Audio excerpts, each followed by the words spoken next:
Welcome to the Hunt Fish Travel Podcast, the first and longest running female hosted hunting podcast. She's all geared up and ready to chase walleyes in the middle of the night on the Wisconsin River. But first, she's helping you navigate your trip of a lifetime. And now, here's your hostess, Carrie Zilka. Welcome to the Hunt Fish Travel Podcast. I am your hostess, Carrie Z. Before we jump into today's episode, just a quick reminder that our sponsor for this episode is 5 Point Trail Cameras. You know how I am. Watch for Trail Cam Tuesday. I get a lot of weird stuff on my lease, and I'm not sure what to do about it, but I love watching all the deer and the possums and the raccoons and the people and the cats on my trail camera. So be sure to check out 5 Point Trail Cameras. I am a big fan. And also Montana Decoys. I don't hunt with anything else. Anti-season is coming, and they are the best decoys in the business. Anyhow, this week we are talking to author Mike Arnold, who wrote this book called Bringing Back the Lions, International Hunters, Local Tribes People, and the Miraculous Rescue of a Doomed Ecosystem in Mozambique. Holy cow, that's a mouthful. In full disclosure, Karen from Hunter Rock PR sent me this suggestion, and she was like, I think this guy would make a great guest. And I was like, okay, well, yeah, have him come on. So, like I said, in full disclosure, I have not read the book. I had briefly heard about, no offense, I had briefly heard about Mike Arnold Outdoors, and I'm pretty sure I've been on your website before, but now that I've taken a deep dive, I'm like, oh my God, I've missed so much. So, Mike, welcome to the show. Well, thank you so much for having me on, Carrie, and full disclosure, I haven't read that darn book in a long time either, so don't worry about it. Someone asked me the other day, do you reread your books? Because this is number 5. And I said, oh my God, not unless I have to. Oh, my gosh. So anyway, I'm not resentful of anybody who hasn't read it. But thank you for having me on. I'm going to, because it's really interesting looking and just reading some of the reviews. And, I had Sue Tidwell, who wrote Cries of the Savannah on the show a couple months ago. Yeah. And that book, I'm more of like the science fiction or Dungeons and Dragons kind of a reader, and I don't read a lot of factual stuff or autobiographies or biographies at all. And I really enjoyed her book, so I will be ordering yours because it's along that same vein, and I have a feeling I would very much enjoy it as well. So I'm pretty excited to read it. So let us, now that the listeners are like, I have no idea what's going on, we are, let's explain to the listeners. You are obviously an author. How many books have you written? Yeah, so this is number 5. The previous 4 were, I'm also let me take a step back. I'm also a professor of genetics at the University of Georgia. Actually, I head up our department here. And so the previous 4 books written over a span of decades are books for specialists in our field. And so they're really scientific books. This 5th book is a story-driven book, and it is a story-driven book about, as it says, you are exactly right. My book agent in New York City, B.G. Dilworth, who's number 2 agent in the whole country, he's really super, and he comes up with these really wonderful titles, and he presented this one to me for the book, and I said, well, that's real long. He said, trust me. And I said, yes, sir.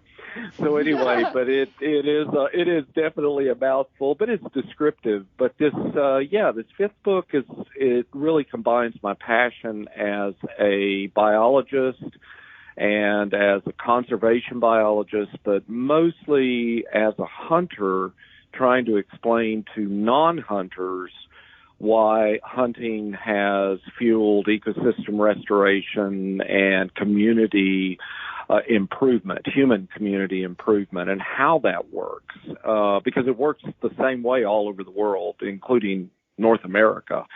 and why has it worked and that sort of thing. But using this one place, it's a large place, 1.5 million acres in Mozambique, unfenced, and how it was restored and how the local tribes folks have worked hand in hand with outsiders, but also have benefited and developed into a middle class there, basically. So when people think of Africa, I mean, I guess I can't really say because I'm not in everybody's heads, but Mozambique it's just not the first thing that comes up. I don't really know what the first thing that really comes up. It's just I've never been interested in, and I told Sue this too, and anybody, and I've done a couple of African hunting. I have another one scheduled for next week. Africa has never really been on my radar. Number one, it's expensive, very expensive. It's very expensive to hunt there, and even more expensive to get the trophies back. It just seems like it's so dangerous all the time. What kind of, can you give me, I guess in 5 minutes or less, a brief overview of your experience in that particular area as far as, is it dangerous? Is it really expensive to stay there? Just kind of give me an overview of the area. That's a great question. So Mozambique, as an area historically, was the heaven on earth kind of place for big game hunters in Africa back in, say, the 1950s, 60s, okay. Up until their civil war. And their civil war began and then in the 70s, and then it went all the way through 92, 17 years. And so it really shut down the hunting industry there and the tourism industry. Actually, Mozambique was the place that Africans and Europeans went for holidaying, not just hunting, but I mean, the beaches are gorgeous, the fishing is wonderful, the cultural aspects were absolutely drop dead gorgeous, and it was a safe place. And now today, it is, the Civil War obviously is long since passed, the country is stabilized, and it is a very safe place to be, especially in the southern portion and in the area I was in around the Zambezi Delta. It is an area where, you can go. You have to take malarial medication to keep from getting malaria as a visitor because it's tropical, et cetera, and it does have endemic malaria. But I find that to be trivial because of the number of places I go that I have to have a malarial prophylaxis, so I don't even think about that. But it isn't, it's that, I suppose. But in terms of crime and et cetera, I feel much more comfortable in Mozambique, not just in the camp area, but in Maputo. I was there for some meetings, et cetera. I feel very much more comfortable in Mozambique than I do in, I live close to Atlanta. Mm-hmm. And there are many areas in Atlanta. There are many areas in Atlanta that I would not go into. In Maputo, I didn't find any. And so it's one of those things, where I know that people feel like it's foreign and it's dangerous, not just Mozambique, but Africa in general, maybe. I just came back from Cameroon and spent 3 weeks there, and it was wonderful, and it is much less developed than even Mozambique is. So, yeah, you're right. A lot of it comes from just stereotyping. A lot of it's just sensationalism, things we see like in movies or TV shows, etc., where they want to. Africa's the big scary place where the guys with the rifles run around or whatever. And mm-hmm. There's such a big anti-poaching movement in that area. Mm-hmm. Which is incredible. Yep. It's just it is, yeah. It's amazing. Well, and it is, and that's the kind of thing I'm working on. My next book right now, which is going to be a global view rather than just taking the model in Mozambique, but a global view of how people restore ecosystems using hunter dollars, how people do community development through hunter dollars. That's the main reason I was in Cameroon, looking at schools, looking at hospitals, looking at feeding people with the protein from the animals harvested, and then also the ecosystem restoration, protection, and the anti-poaching and that sort of thing. And so this Mozambique, the book that we're talking about, Bringing Back the Lions, it's not just ecosystem restoration in terms of allowing the animals to increase in numbers, which they have, and the plant life to come back, which it has, but also to reintroduce, that's the title, Bringing Back the Lions. There weren't lions there, and they should have been there. And the outfitters and the hunters wanted the lions to be there, not primarily to hunt, actually, but because they wanted the apex predators there. So the Cabela Family Foundation is the main, although not the only, but one of the main supporters, and they've spent literally millions of dollars putting lions back in there. And they've also, we were there in 21 when they put cheetahs back in, which will never be hunted by hunters. I mean, it's fine if they are hunted, because then they could bring in resources, but they won't be because they're protected. But they wanted that other apex predator in there. So it's that sort of thing that's such a wonderful series of stories. And this book has everything from beekeeping in it, because that's huge for developing folks in tropical areas. They love their honeybees and they love their honey. And so I have chapters on that. I have chapters on the songbirds. I have chapters on all sorts of different aspects of this recreation of this area. So it was a lot of fun to write. Neat. So what other African countries have you visited, and how do they compare to Mozambique? So South Africa. Well, let me interject a little Sure, bit. go ahead. As from a hunting standpoint, as well as a conservationist standpoint. Yes, and that's a great question. So the countries, and I've made multiple trips to a number of these, but the countries so far that I've been in have been Mozambique several times, both in the bush and in the city, and then South Africa, Cameroon, I mentioned, and Namibia. We're going back to South Africa in June to do some hunting in the Eastern Cape, but also book research and magazine work.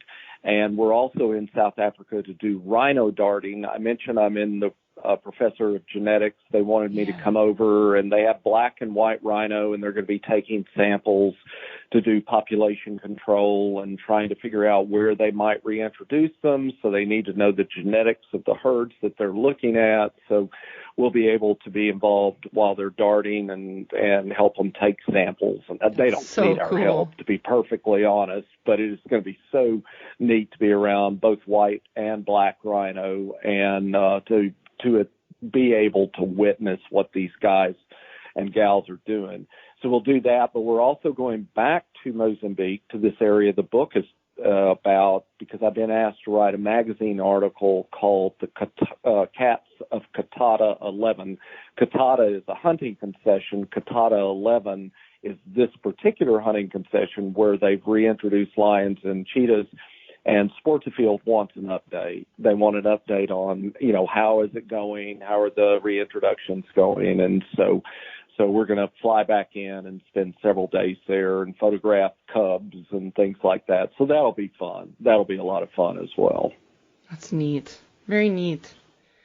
That's very neat. I have a interview next week with a gentleman who puts on safaris in South Africa. And I've done one. I did one several years ago with Brittany Booth, and it's just, I don't know, it's just a fascinating area to hunt. It's just, I just don't have endless buckets of money, and I don't have endless vacation days, If I had two of them, I would go.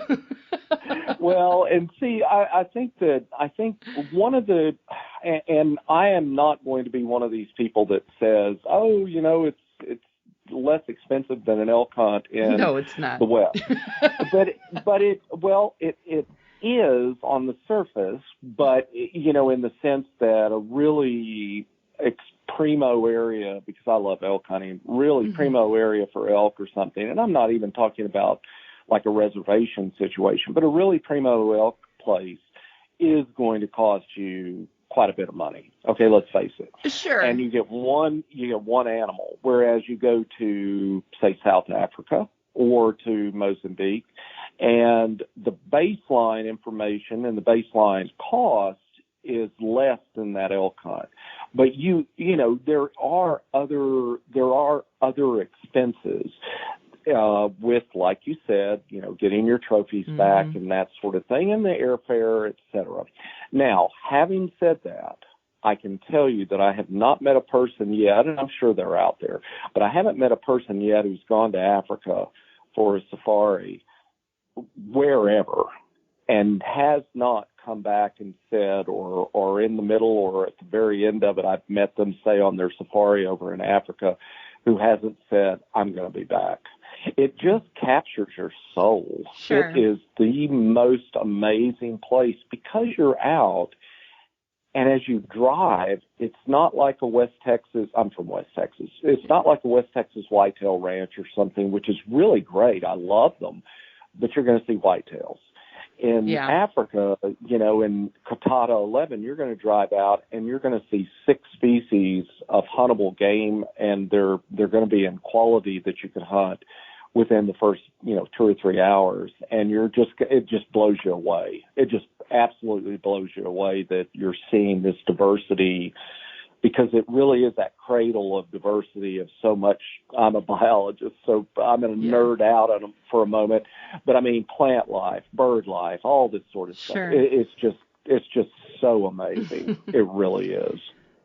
Is there just, not that I have any interest in doing one, but is there like a DIY style African hunt or do you always have to go with outfitters? I'm assuming you have, because a lot of the property is controlled, right, and licensed. Yeah. So. Well, and you know, there are some areas like Cameroon. One of the people I'm writing for is Roland Ward because they're supporting work in Cameroon, for example. And the person who heads that up, Ludo, as I understand it, because he speaks French and because he can do it, he has done some DIY in Cameroon. The problem is, safaris in Cameroon, the problem with that is that normally you need to know the local language, if it's not English for us anyway. I'm terrible. I tell people I don't even know good English. And so, you know, so you need to know that. You need to have the contacts there. And you also have to have areas that are actually open to the public. And those don't really always occur where there's not incredible poaching. And so it's already sort of destroyed and there's nothing there. So there's a lot of, you know, in Africa, but look, I'll tell you, it's the same way in Texas. You know, it's very hard to find public land there, you know. Yeah. I mean, it's mostly private. And so it's very similar in areas, not in Georgia. We have a lot of public land here that you can hunt, but in, you know, it's patchy in the U.S. as well. But anyway, that's the limitations in Africa in terms of doing DIY. I know a lot of my listeners are DIY folks, so I know if I had the question, they probably had the thought. I don't know that I would want to anyway. It's a little different. I mean, it can be a shit show doing a DIY elk hunt in Utah, much less, or wherever, much less in frickin' Africa, where, you know what I mean? Where it's not just a 3-hour flight to get some help. I'm imagining trying to carve up a Cape Buffalo by myself. Right, you know what I mean? Like, and cart it out. and you're fending off wildcats and just, no thanks. Well, I don't know about that part, but I'm just thinking about trying to lug out, you know, a 1,500-pound animal that you've now quartered. So I'm not sure without mules. You're right. That's funny. You know, I don't know. I guess maybe I'm just a wuss. I'd be like always looking over my shoulder. What's going to try and eat me now that I'm going to try and eat this? So let's talk a little bit about your book. Give the listeners kind of the nuts and bolts of what it's about and why they should purchase it to read. Well, so this area, I mentioned the Civil War. This area in the Zambezi Delta is a tropical area, delta, so it's the end of a riverine system that dumps into the ocean there, just like the Mississippi does. So if you think about, if you've ever been into southern Louisiana, which is a place that I've worked for 30 years on various plant species, you'll know sort of what this delta area feels like. Lots of water, lots of humidity, beautiful, rich area for plant life and wildlife and birds and everything else, and game animals. Now, during the Civil War, the rebels moved in there. The folks who were with the government were in the urban areas, and the rebels were out in the bush, out in the country. The rebels moved in there, put in basically a meat packing plant, and so you went from, for example, 50,000 Cape buffaloes all the way down to 1,200 by 1992. You went from 25,000 water bucks, antelopes, to 200 to 300, animals left. You went from thousands of zebras that were there before the Civil War, and you had 8 of the animals left at the end. So this place was devastated with regard to protein sources. Anything that was a protein source, they killed and then shipped around to their rebel camps and fed themselves. And so at the end, you had outfitters, Mark Haldane and his partner came in, and they said, okay, they slowly began to build it back up with hunting very few animals each year, obviously. And now they have 45,000 Cape buffaloes back. Now they have, 15 to 1,800 zebras back. They have 25,000 water bucks back. They have bush bucks all over the place, and inyalas and all of this. So the game animals are back, but also the songbirds are back, and the forest is protected.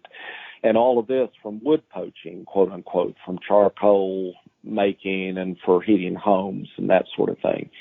So you have these pristine areas. I call it an invisible line. As you're flying in on the helicopter from Beira, the local airport, local city, you go across a moonscape where there are not hunting concessions. And then you hit the hunting concessions, and it's almost as if you've hit an invisible, one of those electric lines that is keeping in the ground, that's keeping the dogs in. Well, you're keeping people out from destroying this. And that is the anti-poaching teams and the hunting teams that are out there who are constantly picking up the snares and the traps and arresting people and stuff and keeping them out of the area from tearing up the environment. At the same time that was going on, where they were building up the animals, they were also building up the human populations there. They built them schools. They fed them. So there's malnutrition of about 46% across Mozambique. It has one of the highest in Africa. In Katata 11, in what's called the Marameo complex, malnutrition is 0 among children. You don't have what's called kwashiorkor, which is that really swollen belly you see in photographs of kittles over there, where they're malnourished. That's a protein deficiency. That's a response to protein deficiency. And once you see that, the poor little guys and gals already have cognitive difficulties. They have a reduced lifespan, all sorts of terrible stuff. Well, that's not there anymore because they're feeding them off of the animals that are harvested, and they don't have to poach. And they have schools, and they have clinics, and they have new places to live, and they have agricultural fields that were put in by hunters' dollars. And so all of this, and they have a hunting production. I mentioned it earlier, but they have a hunting production industry that they've started there just with $100, buying the hives and et cetera, that is going to be self-sustaining in the next 2 years. And it is all of the money goes into the local community. And none of this cost them anything. It was all $100 investing, and then they had, the local folks took it and ran with it. So I tell those stories. I tell the stories about how people do agriculture there and how they are taken care of there and kept from dying from malaria, and et cetera, et cetera. And so that's why I say it's a story-driven book. I was terrified I wouldn't be able to write this book. I'd written 4 others, but they were science books. The feedback on this and the response to this in terms of sales and that sort of thing, and with non-hunters as well as hunters, it's been very encouraging. I've been very, very pleased, and that's why I'm working on this next book as well. Neat. Very, very cool. Yeah, definitely want to get my hands on this book. I've got a long plane ride coming up in May, so it'll be something to read while I'm in the air, for sure. Well, I hope you enjoy it. I really did enjoy putting it together. And like I say, and I know I'm not talking to a non-hunter, but I'm just saying that I think what I've been most encouraged about is the number of people who are friends who hunt, who have bought a number of copies. One guy bought 25 to give out to non-hunter friends. And I'm not talking about anti-hunters, although I have a friend who's in PETA, and she read it and met with me and told me that her mind had been changed. And I looked at her and I said, look, Kathy, you're going to have to unpack this one for me. You're a member of PETA. Right. And she said, well, look, I never want to hunt. And she said, I still think your trophies hanging on the walls are the tackiest things I've ever seen in my life.